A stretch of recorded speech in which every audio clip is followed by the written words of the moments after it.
Hello അസ്സലാമു അലൈക്കും, welcome back അവർ family. പുതിയൊരു വീഡിയോയിലേക്ക് എല്ലാവർക്കും സ്വാഗതം ഗൈസ്. അപ്പോൾ എല്ലാവർക്കും സുഖമായിട്ടൊക്കെ ഇരിക്കുകയാണെന്ന് വിശ്വസിക്കുകയാണ്. ഞങ്ങൾക്ക് സുഖമായിട്ടൊക്കെ ഇരിക്കുന്നു. അങ്ങനെ നമ്മുടെ ബർത്ത്ഡേ പ്രോഗ്രാം പരിപാടികളൊക്കെ അൽഹംദുലില്ലാഹ് വിചാരിച്ച പോലെ ഗംഭീരമായിട്ട് കഴിഞ്ഞു. ബർത്ത്ഡേ വ്ളോഗ് നിങ്ങൾ കണ്ടു, ഗിഫ്റ്റ് അൺബോക്സിങ് നിങ്ങൾ കണ്ടു. അപ്പോൾ നിങ്ങൾ വീഡിയോസ് എല്ലാം കാര്യങ്ങളൊക്കെ കണ്ടു. ഒരുപാട് പേര് കമൻറ്റും കാര്യങ്ങളിലും കൂടെ വിഷയൊക്കെ അറിയിച്ചു, ഒരുപാട് നന്ദിയുണ്ട്. അപ്പോൾ അതെല്ലാം കഴിഞ്ഞു. വന്നവർ തമിഴ്നാട്ടിൽ നിന്ന് വന്നവരും പാലക്കാട് നിന്ന് വന്നവരൊക്കെ എല്ലാവരും തിരിച്ചു പോയിട്ടുണ്ട്. അപ്പോൾ ഇന്നത്തെ നമ്മുടെ വിശേഷം എന്താണെന്ന് വെച്ച് കഴിഞ്ഞാൽ, നമ്മുടെ ബർത്ത്ഡേ വ്ളോഗിൽ ഒരുപാട് ആൾക്കാരിട്ട കമൻറ്റാണ് വാപ്പാനെയും ഉമ്മാനെയും റമീസിനെയൊന്നും വീഡിയോയിൽ കണ്ടില്ലല്ലോ, അവർ വന്നില്ലേ എന്നുള്ളത്. ശരിക്കും പറഞ്ഞു കഴിഞ്ഞാൽ വാപ്പായും ഉമ്മായും റമീസൊക്കെ ഒന്നും ഇല്ലാത്തൊരു പരിപാടി നമ്മുടെ വീട്ടിലോ അല്ലെങ്കിൽ നമ്മുടെ യൂട്യൂബ് ചാനൽ നമ്മൾ കാണിക്കുന്നതിലുണ്ടാവും നിങ്ങൾക്ക് തോന്നുന്നുണ്ടോ? ഒരിക്കലും ഇല്ല. റമീസ് എറണാകുളത്ത് നിന്ന് ആൾ പരിപാടിക്ക് വേണ്ടി 2 ദിവസം മുന്നേ വന്നതായിരുന്നു. അപ്പോൾ വരുന്നില്ലാത്ത പരിപാടി എന്തായാലും ഉണ്ടാവില്ല. അപ്പോൾ സംഭവം ഒരുപാട് ആൾക്കാർ കമൻ്റ് ഇടാൻ കാര്യം എന്ന് വെച്ച് കഴിഞ്ഞാൽ, നമ്മളൊരു വീഡിയോയിൽ ശരിക്കും വീഡിയോയുടെ ആദ്യത്തെ ഒരു ഭാഗത്ത് കേക്ക് കട്ടിയിട്ടുള്ള ഒരു ഭാഗത്ത് അവരെ കണ്ടില്ല എന്നുള്ളതൊരു സത്യമായ കാര്യമാണ്. അപ്പോൾ ആ ഒരു വീഡിയോയിൽ കാണാത്തതുകൊണ്ട് ചിലപ്പോൾ ആ ഒരു വീഡിയോ കണ്ടിട്ട് ആ ഒരു പാർട്ട് കണ്ടിട്ട് ആ വീഡിയോയിൽ തന്നെ കുറച്ചുകൂടി മുന്നിലേക്ക് വരുമ്പോൾ പാപ്പായുമായി എല്ലാവരും ഉള്ള ക്ലിപ്പുകൾ വീഡിയോസ് വിശേഷങ്ങളൊക്കെ ഉണ്ട്. പക്ഷേ അത് കാണാത്തവരായിരിക്കും പറഞ്ഞിട്ടുണ്ടാവുക അവരെയൊന്നും കണ്ടില്ലല്ലോ എന്ന്. ശരിക്കും പാപ്പായുമായി റമീസൊക്കെ വീഡിയോയിലുണ്ട്. അപ്പോൾ അന്ന് എന്താണ് സംഭവിച്ചതെന്ന് ഞാൻ കൃത്യമായിട്ട് പറഞ്ഞുതരാം. അവരെ എന്തുകൊണ്ടാണ് വീഡിയോയിൽ ആ ഒരു കേക്ക് മുറിച്ച ഉടൻ തന്നെയുള്ള ഒരു വീഡിയോയിൽ കാണാത്തത്, ബാക്കി എല്ലാവരെയും ബന്ധുക്കളടക്കം എല്ലാവരെയും കണ്ടല്ലോ എന്ന് കുറേ ആൾക്കാർ പറഞ്ഞു. അപ്പോൾ അന്ന് ശരിക്കും ഉണ്ടായത് എന്താണെന്ന് ഞാൻ നിങ്ങൾക്ക് വഴിയേ പറഞ്ഞുതരാം. ഓക്കെ, അപ്പോൾ ഉമ്മായും പായും ചക്കരയൊക്കെ ദേ ഇവിടെ സിറ്റ് ഔട്ടിൽ ഇരിക്കുന്നുണ്ട്. ഹലോ, ഇവിടെ എന്താ പരിപാടി? അമ്മക്ക് എന്തൊരു സമ്മാനം കിട്ടി. അത് ഉമ്മായും മരുമകളോട് ഞാൻ നോക്കിക്കൊണ്ടിരിക്കുന്നു. ഇതെന്താ ചെയ്തത് ശരിക്കും? ഇറച്ചിയുടെ എല്ല് വെട്ടിട്ടേ ഇറച്ചി തികയാത്തോണ്ട് വെള്ളം കുറിച്ചിട്ടാ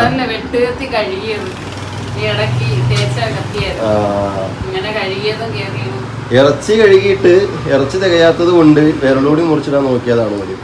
അല്ല, ഇങ്ങനെ നിങ്ങൾ കത്തി എഴുതണത്? അപ്പോഴാ കൊണ്ട് അപ്പൊ വെട്ടുകത്തി കടിച്ച് വായിൽ വെള്ളം കൊണ്ട് വെച്ചാൽ കുട്ടിയായാലും കത്തിയായാലും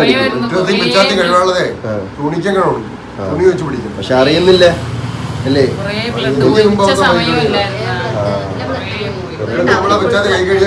കൈമുറിയും. ബ്ലഡ് ആയിരുന്നു. നല്ല മൂർച്ചയുള്ള വെട്ടുകത്തിയാണ്.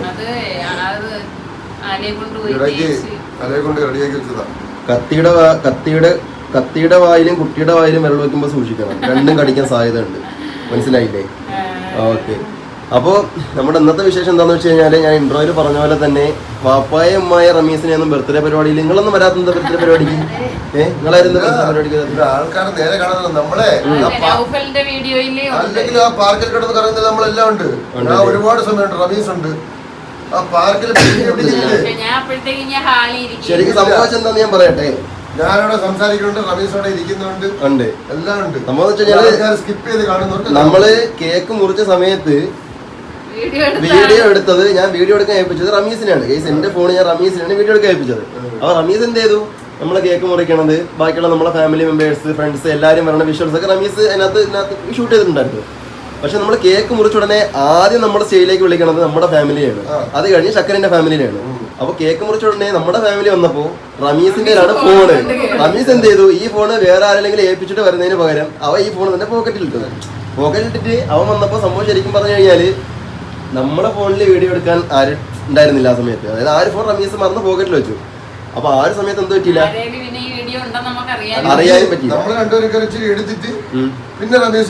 അതൊക്കെ ശരിയാവില്ലല്ലോ, ശ്രദ്ധിക്കുന്നില്ലല്ലോ. ഫാമിലി ഫുൾ ആയിട്ട് കിട്ടണമെങ്കിൽ എല്ലാരും വരണമല്ലോ. അപ്പൊ അതില് റമിയും വാപ്പായും ഉമ്മായും എല്ലാരും ഉണ്ട്. ആ ഒരു വീഡിയോ എടുക്കാൻ നമ്മൾ മറന്നുപോയി. പക്ഷേ പിറ്റേന്ന് നൗഫലിന്റെ വ്ളോഗ് ഇട്ടപ്പോ അതില് വരെ എല്ലാരും ഉണ്ട്. എന്നിട്ട് ഞാൻ എന്ത് ചെയ്തു, നൗഫലിന്റെ നിന്നാണ് ശരിക്കും പിന്നീട് ആ ഒരു വീഡിയോ ഞാൻ വാങ്ങിയത്. അപ്പോൾ ആ ഒരു വീഡിയോ എൻ്റെ കിടക്കുന്നുണ്ട് ഗൈസ്. അത് ഞാൻ നിങ്ങൾക്ക് എന്തായാലും ഇപ്പോൾ ഒന്ന് കാണിച്ചില്ല. അപ്പോൾ നിങ്ങൾ എന്ത് ചെയ്യുക, ജസ്റ്റ് ഒന്ന് കണ്ടിട്ട് വരിക. അതേപോലെ തന്നെ കുറച്ച് ആൾക്കാർ ചോദിച്ചു, നൗഫൽ മോളുടെ ബർത്ത്ഡേക്ക് വേണ്ടി പാട്ട് പാടിയിട്ടുണ്ടായിരുന്നില്ലേ, അല്ലെങ്കിൽ പാട്ട് പാടിച്ചുകൂടായിരുന്നില്ലേ? കുറേ ആൾക്കാർ ചോദിച്ചു ഗൈസ്. പാട്ടും പാടി തന്നിട്ടുണ്ടായിരുന്നു. അത് നമ്മൾ അന്ന് വീഡിയോ എടുക്കുന്ന സമയത്ത് പരിപാടി കഴിഞ്ഞിട്ട് വന്നിട്ട് അറിഞ്ഞില്ല. അതായത് പരിപാടി കഴിഞ്ഞ് വീട്ടിൽ വന്നു. അന്ന് രാത്രി നമ്മൾ എത്തിയപ്പോൾ 10-11 മണിയായില്ലേ. എന്നിട്ട് ഞാൻ അന്ന് രാത്രി ഇരുന്നിട്ടാണ് വീഡിയോ എഡിറ്റ് ചെയ്യണത്. അന്ന് രാവിലത്തെ ഉറക്കവും കാര്യങ്ങളൊക്കെ ഉണ്ട്. അപ്പോൾ ഈ ഒരു തിരക്കിനിടയിൽ ഉറക്കത്തിൻ്റെ ഇടയിൽ ഉറക്കപ്പിച്ചിൻ്റെ ഇടയിലൊക്കെ ഞാൻ ആ പാട്ട് അതിൽ ആഡ് ചെയ്യാൻ അപ്പം നമുക്ക് ഉണ്ടാക്കി തന്ന പാട്ട് നിങ്ങൾ കേട്ടുകയാണോ വഴിയില്ല. അപ്പോൾ നമുക്കൊരു കാര്യം ചെയ്യാം. വീട്ടുകാരൊക്കെ ഉള്ള ആ ഒരു വിഷ്വൽ നിങ്ങളിപ്പോൾ കണ്ടില്ല എന്ന് ആരും പറയണ്ട. ആ ഒരു വിഷ്വലും നൗഫലിന് എന്ത് ചെയ്യുക, നൗഫലിൻ്റെ പാടുന്ന പാട്ടും നിങ്ങളൊന്ന് കേട്ടിട്ട് വരും. ഓക്കെ, ഞാൻ ഈ വീഡിയോയിൽ ഇപ്പോൾ കൊടുക്കാം.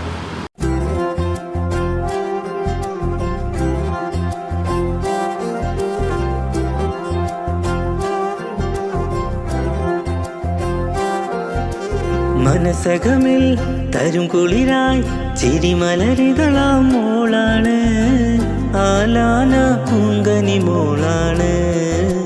പുന്നാര മോൾക്കൊന്നാം പിറന്നാളിൻ ചേല്, നീജാസ് ഉപ്പാൻ്റെ പൂങ്കനിയാം പൊന്നുമോളല്ലേ, സഹന പൊന്നുമ്മാൻ്റെ നിധിയേ, ആരോമൽ പൈതലിൻ പിറന്നാളിന്നല്ലേ. അപ്പോൾ എന്തായാലും നിങ്ങൾ അളിയൻ്റെ പാട്ടും കേട്ടു, പാപ്പായും ഉമ്മായും പരിപാടിക്ക് കണ്ടില്ലേ എന്നുള്ള പരാതിയും കഴിഞ്ഞു. കണ്ടില്ലേ, സംഭവം ശരിക്കും പറഞ്ഞു കഴിഞ്ഞാൽ എല്ലാവരും വന്നിട്ടുണ്ടായിരുന്നു. അപ്പോൾ ചെറിയൊരു അതെ, നിങ്ങളില്ലാതെ എന്ത് ബർത്ത്ഡേ അല്ലേ. അപ്പോൾ പിന്നെ കേക്ക് മുറിക്കുമ്പോ എല്ലാരും കൂടെ കയറി നിന്ന് അവിടെ ഒരു ബുദ്ധിമുട്ട് വരണ്ട, അതുകൊണ്ടാണ് നിങ്ങൾ തന്നെ കട്ട് ചെയ്തിട്ട് പിന്നെ അല്ല, അങ്ങനെയാണെങ്കിൽ പിന്നെ നമ്മളെ ഫാമിലിയും ചക്കരന്റെ ഫാമിലി എല്ലാവരും പാടെ മാത്രം കയറി പിന്നെ ഒരാൾ കയറി. അപ്പോൾ അത് കാരണം കൊണ്ട് എന്ത് ചെയ്യാൻ വിചാരിച്ചു, ഫസ്റ്റ് നമ്മൾ തന്നെ കേക്ക് കട്ട് ചെയ്തിട്ട് അടുത്ത ഫാമിലീസിനെ ഓരോരുത്തരോരുത്തരെ വിളിക്കാം, വിളിക്കാന്ന് വിചാരിച്ചു. അതിൽ ആദ്യം തന്നെ ഇവര് കയറി. ആ സമയത്ത് പോക്കറ്റിൽ റമീസിന്റെ പോക്കറ്റിൽ ഈ ഫോൺ വായിപ്പോയി. കേക്ക് കട്ട് ചെയ്ത ഉടനെ അടുത്ത നമ്മളാണ് കയറുന്നത്, പിന്നെ കയറി നമ്മൾ കൊടുക്കുന്നത്. പക്ഷെ പിന്നെ അടുത്ത നൗഫല്, അടുത്ത സോഫിയ, അങ്ങനെ ഓരോ അപ്പോഴത്തേക്ക് റമീസ് എല്ലാം ഷൂട്ട് ചെയ്യുന്നുണ്ട്. പക്ഷേ നമ്മളത് ഷൂട്ട് ചെയ്ത നേരത്ത് ഫോൺ അവന്റെ പോക്കറ്റിലായി, ശ്രദ്ധിച്ചില്ല. അതെ, നോമ്പായിരുന്നു. അപ്പൊ നൗഫൽ കയറിയപ്പോ നൗഫലിന്റെ ക്യാമറ ആര് ഷൂട്ട് ചെയ്തു? ഇത് എന്റെ ഷൂട്ട് ചെയ്ത് അല്ല, നൗഫലിന്റെ ഫോണിന് വേറെ ആരും ഷൂട്ട് ചെയ്യാൻ കൊടുത്തു.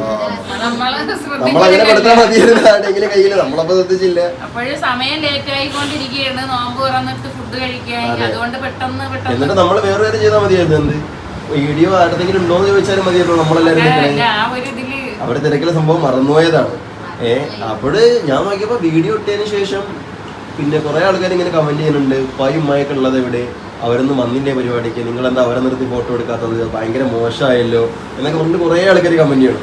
അപ്പൊ ഞാൻ കമന്റ് കുറച്ച് ആൾക്കാരോട് ഞാൻ കമന്റ് പിൻ ചെയ്ത് വിട്ടു, ആ വീഡിയോയിൽ തന്നെ കമന്റ് പിൻ ചെയ്ത് വിട്ടു. സ്റ്റേജിലില്ലാതുള്ളു, സ്റ്റേജിൽ ഇവിടെ ഒന്നും ഇട്ടാവുള്ളു. ഞാൻ പാർക്കിൽ നിൽക്കുന്ന ഒരുപാട് സമയമുണ്ട്, ആൾക്കാരെ സ്കിപ്പ് ചെയ്തുണ്ടായത് എങ്ങനെ മനസ്സിലാവും? ഇത് ലോകം വീഡിയോ സ്കിപ്പ് ചെയ്ത് കാണും, നേരെ കണ്ടാൽ കാണും. അപ്പോൾ ഞാൻ പറഞ്ഞ പോലെ തന്നെ കമന്റിൽ പിൻ ചെയ്തും വെച്ച് കുറേ ആൾക്കാർക്ക് കമന്റിന് റിപ്ലൈയും കൊടുത്തു. പക്ഷേ വീണ്ടും വീണ്ടും ഇങ്ങനെ ഒരുപാട് കമന്റ് വരുമ്പോൾ എല്ലാവർക്കും നമ്മളാ കമന്റിന് മറുപടി കൊടുക്കുക എന്നുള്ളത് പോസിബിളായ കാര്യമില്ല. അപ്പോൾ ഞാൻ കരുതി എന്തായാലും നമ്മളെ വീഡിയോസ് നമുക്കുള്ളതെന്ന് വെച്ച് കഴിഞ്ഞാൽ പെർമനന്റ് സബ്സ്ക്രൈബേഴ്സ് ആണല്ലോ, അല്ലെങ്കിൽ പുതിയതായിട്ട് വന്ന വീഡിയോ കാണുന്ന ചുരുക്കം പേരാണ്. അപ്പോൾ ആ വീഡിയോ കണ്ട ആൾക്കാർക്കൊക്കെ ഒരുപാട് ഡൗട്ട് ഉണ്ടായിരുന്നു. അപ്പോൾ അതുകൊണ്ട് ഞാൻ വിചാരിച്ചു എന്തായാലും ഒരു വീഡിയോ തന്നെ ഇടാൻ വിചാരിച്ചു. എന്ത് കുട്ടി അറിയേ, നോക്കി നോക്കൂ. അപ്പൊ അങ്ങനെയാണ് കാര്യങ്ങൾ അല്ലേ. അപ്പൊ എന്തായാലും നമ്മളെ പരിപാടിയൊക്കെ എങ്ങനെയായിരുന്നു? അപ്പൊ പരിപാടി കൊള്ളായിരുന്നു, ഉഷാറായി അല്ലേ. ശരി. പിന്നെ നമ്മുടെ ഗിഫ്റ്റ് പൊട്ടിച്ച വീഡിയോയിലും ഒരുപാട് പേർക്ക് ഇഷ്ടപ്പെട്ടത് നമ്മുടെ മിയാസിന്റെ ഗിഫ്റ്റ് ആണല്ലേ, സന മിയാസിന്റെ ആ ട്രെയിനാണ് ഒരുപാട് പേർക്ക് ഇഷ്ടപ്പെട്ടതെന്ന് പറഞ്ഞു അല്ലേ. ആ സംഭവം കൊള്ളാം, നല്ല വെറൈറ്റി ആയിട്ടുണ്ട്. പിന്നെ ഡ്രസ് എന്താ ഇനി ചോദിക്കണേ തോന്നിയതാ? എന്ത് എന്തിനാണ് ട്രെയിനിന്റെ കേസ്? ശരിക്കും പറഞ്ഞാല് ഫ്ലിപ്കാർട്ടിലും ഓൺലൈൻ സൈറ്റുകളിലൊക്കെ ഉണ്ട്, മീഷോയിലൊക്കെ ഉണ്ട് ആ സാധനം. അതിന്റെ പേര് നിങ്ങള് പിന്നെ പസിൽ ബ്ലോക്ക് ടോയ് ട്രെയിനെന്നോ അങ്ങനെ എന്തെങ്കിലും നിങ്ങൾ സെർച്ച് ചെയ്താൽ മതി. ആ സാധനത്തിന്റെ ഫോട്ടോയും ലിങ്ക് കാര്യങ്ങളൊക്കെ കിട്ടും. അവര് കടയിൽ നിന്ന് വാങ്ങി.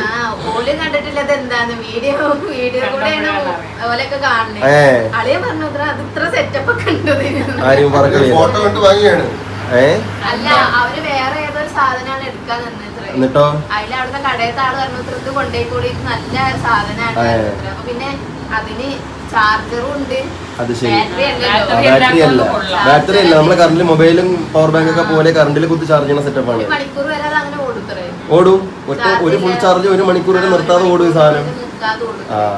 അതില് ഒട്ടുമിക്ക ആൾക്കാർക്ക് ഇഷ്ടപ്പെട്ടത് ആ ഒരു ടോയ് ആണെന്ന് കമന്റിൽ കണ്ടു. കാണാത്തൊരു വെറൈറ്റി സാധനമാണ്. കാരണം വെച്ച് കഴിഞ്ഞാല് നമ്മളത് ഓണാക്കി വെച്ച് കഴിഞ്ഞാൽ ഒരുപാട് ദൂരത്തൊന്നും പോയില്ലല്ലോ, നമ്മളാ ഇട്ടാവട്ടത്തിൽ ഇങ്ങനെ കറങ്ങിക്കൊണ്ടിരിക്കല്ലേ. അപ്പൊ പിന്നെ നമ്മളതിന്റെ പിന്നാലെ ഓടേണ്ട കാര്യമൊന്നുമില്ല. കുട്ടിക്ക് ഓണാക്കി വെച്ച് കൊടുത്താൽ അവിടെ നിന്ന് കളിച്ചോളൂ. പിന്നെ അവളത് എടുത്ത് പുറത്തോട്ടാണ് ഇടണമെങ്കിൽ മാത്രമേ ട്രെയിൻ അതിൻ്റെതായ വഴിക്ക് പോകത്തുള്ളൂ. കൂടെ ആവാൻ മാത്രമേ എടുത്ത് കളിക്കുള്ളൂ. അതെ, നമ്മൾ ആ സംഭവങ്ങളൊക്കെ പൊട്ടിച്ചിട്ട് നമ്മളിവിടെ സൂക്ഷിച്ച് വെച്ചിട്ടുണ്ട് ഗൈസ്. പിന്നെ സൂക്ഷിച്ചു വെക്കണെന്ന് വെച്ച് കഴിഞ്ഞാല് ഞാൻ സൂക്ഷിക്കുമ്പോൾ എന്റെ കുട്ടി സൂക്ഷിക്കുമെന്ന് എനിക്ക് അറിഞ്ഞൂടാ. ഇന്നലെയും കൂടി അവക്കൊരു ഗിഫ്റ്റ് കിട്ടി. അപ്പൊ ആ തന്ന അവര് തന്നെ നിന്റെ ഒരു വയസ്സിന് ബർത്ത്ഡേക്ക് തന്ന ഞാൻ ചക്കരക്ക് കാണിച്ചോണ്ട് എന്റെ ഒരു വയസ്സിന് കിട്ടി പാകണല്ലേ അവന്ന് കാണിച്ചു കൊടുക്കാം. അവിടെ പ്രൈമറി ഗൈസ് അതിപ്പോ പറഞ്ഞപ്പോ ഓർമ്മ വന്നൊരു കാര്യമാണ്. അവിടെ കാണിച്ചു തരാവേ. ഈ ഇരിക്കണേ എന്ന് തുറക്കാൻ പറ്റൂലേ അമ്മ? ആ പറ്റും. ഈ ഇരിക്കണേ ഇത് നമ്മുടെ പ്ലേ ബട്ടൺ എല്ലാവരും കണ്ടല്ലോ. ഈ ഇരിക്കണ പാവൻ്റെ കഥയാണ് പറഞ്ഞതേ. ഈ സാധനം കണ്ടോ, ഇതെനിക്ക് 1 വയസ്സിൽ കിട്ടിയ ഗിഫ്റ്റാണ്. അപ്പോൾ ആ ഗിഫ്റ്റ് എന്ന അതേ ആൾ തന്നെ എൻ്റെ മകളുടെ 1 വയസ്സിന് തന്ന ഗിഫ്റ്റാണിത്. അത് നോക്കി നോക്കി നിങ്ങള് അല്ലേ അമ്മ? ഇതല്ലേ ഇത്? അതായത് ഈ സാധനം എൻ്റെ മോളുടെ ആദ്യത്തെ ജന്മദിനത്തിന് കൊണ്ടുതന്ന ഗിഫ്റ്റ്. ഇത് അതേ ആള് തന്നെ എൻ്റെ ആദ്യത്തെ ജന്മദിനത്തിന് തന്ന ഗിഫ്റ്റാണ് കേട്ടോ ഇരിക്കണത്. അത് നോക്കിയൊക്കെ തള്ളയും പിള്ളയും പോലെ. അതേതായാലും ഒരു പ്രതീക്ഷിക്കാത്തൊരു ടെസ്റ്റ് പരിപാടി ആയി പോയില്ലേ? അതേതായാലും മാഷാല്ലാ അടിപൊളി. ഈ സംഭവം എന്ന് വെച്ച് കഴിഞ്ഞാൽ അവർക്കൊന്ന് ബർത്ത്ഡേ പരിപാടിക്ക് പങ്കെടുക്കാൻ കഴിഞ്ഞില്ല. അപ്പോൾ അത് കാരണം കൊണ്ട് ഇന്നലെ വീട്ടിൽ വന്നിട്ട് നമുക്ക് തരികയാണ് ചെയ്തല്ലേ അമ്മ? ഓക്കെ. അപ്പോൾ എന്തായാലും അതൊരു വെറൈറ്റി സംഭവമായിട്ടുണ്ട്. ഓക്കെ. അപ്പോൾ പിന്നെ വേറെ പ്രത്യേകിച്ച് പറയാനൊന്നുമില്ലല്ലോ. ഇത്രയേ ഉള്ളൂ. ചക്കരക്ക് എന്തേ തണുക്കണം? പാപ്പ ഷട്ടിൽ കളിക്കാൻ വേണ്ടിട്ട് അതങ്ങനെയാണോ? അപ്പൊ കളക്ടർ അവധി പ്രഖ്യാപിച്ച പിറ്റേന്ന് മഴ കാണൂല. അതേപോലെ കൊതുകിനെ അടിക്കാൻ വേണ്ടി മാറ്റി കൊണ്ടുവരുമ്പോ കൊതുക് കാണൂലേ? സത്യമല്ലേ പറഞ്ഞത്? കുഞ്ഞിന്റെ വായി പല്ലുള്ള കുട്ടീന്റെ വായിലും മൂർച്ചയുള്ള കത്തിന്റെ വായിലും വിരൽ വയ്ക്കരുത്. രണ്ടിനും മുറി കിട്ടും. അതേപോലെയാണ്. ഏതായാലും അതിന് മരുന്നൊക്കെ ഇട്ടിട്ട് സൂക്ഷിക്കും. അപ്പോ അടിക്കോ അടിക്കേ സ്മാഷ് അടിക്കോ. ചാട്ട് ജമ്പ് ചെയ്ത് സ്മാഷ് അടിക്കും. ഒറ്റ അടി 1 പോയിന്റ്. വാപ്പ വേഴ്സസ് ഓണാക്കാതെ അടിക്കണം. വാപ്പായും കൊതുകും തമ്മിൽ വാശിയേറിയ ഒരു ഷട്ടിൽ ടൂർണമെന്റ് പോരാട്ടമാണ് നടന്നുകൊണ്ടിരിക്കുന്നത്. അടിയാപ്പ അടി.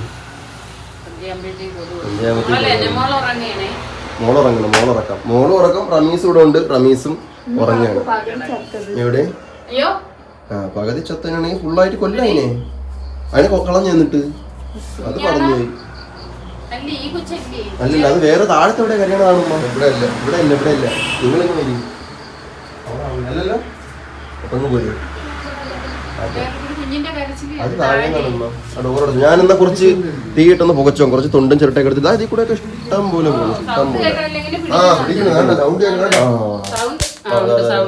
സൗണ്ട് ഉണ്ട്. അപ്പൊ ഏതായാലും ഞാനൊന്നും ഇവിടെ കൊതുകിനൊക്കെ ഒന്നും എന്തെങ്കിലും തീയിട്ട് പോയിക്കട്ടെ. ഇതാ പോകുന്നു അടുത്തൊരു കൊതു. അതിനെ പിടിച്ചില്ല, താഴ്ത്തു പോയിക്കാണ്. അപ്പൊ നമ്മുടെ വീഡിയോയുടെ വൈൻഡപ്പ് ചെയ്യണ കേസ് വീഡിയോ ഇഷ്ടപ്പെട്ടാൽ ലൈക്ക് ചെയ്യുക, സബ്സ്ക്രൈബ് ചെയ്യുക. പുതുതായിട്ട് കാണുന്ന ആൾക്കാരൊക്കെ ഉണ്ടെങ്കിൽ സബ്സ്ക്രൈബ് ചെയ്യാൻ മറക്കണ്ട. അപ്പോൾ പുതിയൊരു വീഡിയോയിൽ പുതിയ വിശേഷമായിട്ട് വരുമ്പോൾ എല്ലാവർക്കും ബൈ. അസ്സലാമു അലൈക്കും.